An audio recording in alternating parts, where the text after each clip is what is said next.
A teraz trošku na odľahčenie pán nástrobíško.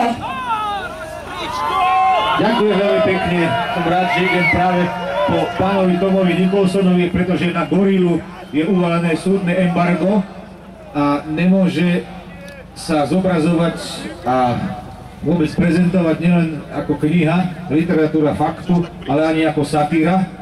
Takže niečo z CD-čka, ktoré sme chceli nahrať, ale nám bolo povedané, aby sme ho radšej ani nenahrávali, pretože môže sa nám to veľmi vypomstiť. Ľudia majú radi rozprávky a najradšej majú rozprávky, keď ich číta niekto známy, komu dôverujú. Tak dovoľte, aby som vám prečítal jednu krátku rozprávku hlasom Jozefa Kronera. Dobrý večer, milé deti.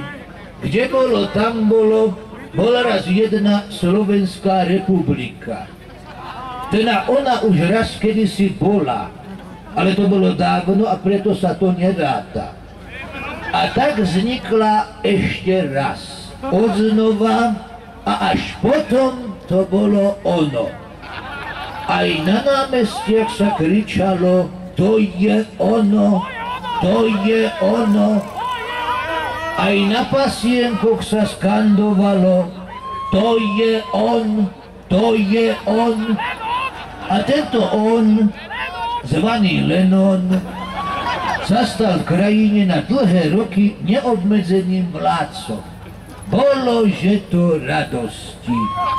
Konečne sa naplnil tisícročný sen našich predkov o vlastnom spravodlivom štáte. Lenže v tomto vlastnom štáte sa vodilo Slovákom zle nedobre. Nezamestnanosť stúpala, ceny rástli a čo mladé zutekalo, a čo staré nevládalo. Ale prešlo dlhých 19 rokov, kým si Slováci konečne položili otázku. Ktože to boli tí naši predkovia, ktorí túžili po vlastnom štáte? A ktože sú tí ich potomkovia, ktorým sa to splnil ten krásny sen? Z dejepisu, milé deti, vieme, že všetky národy majú rovnakých predkov. Všetky, okrem nás, Slovákov.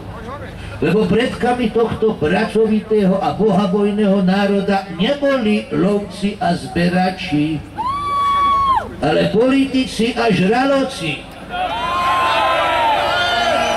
Po ich potomkom, milé deti, sa splnil tento krásny sen o vlastnom štáte, ktorí si vybudovali uprostred našej Slovenskej republiky.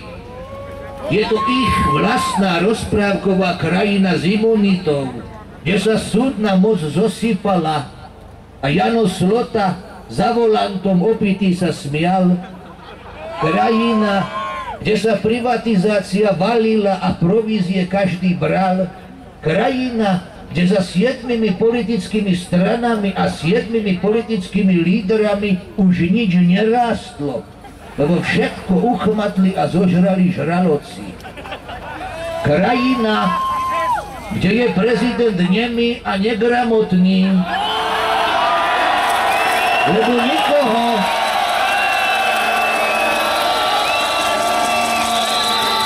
lebo nikoho nevie vymenovať a nič podpísať. A naopak, krajina, kde tí, čo vedia hovoriť, nesmú, kým ich nemý prezident nezbaví mlčarlivosti. A tí, čo vedia a chcú písať, nesmú. Dokonca ani Kanaďania prírodopisné knižky o žralokoch, gorilách a sasánkach.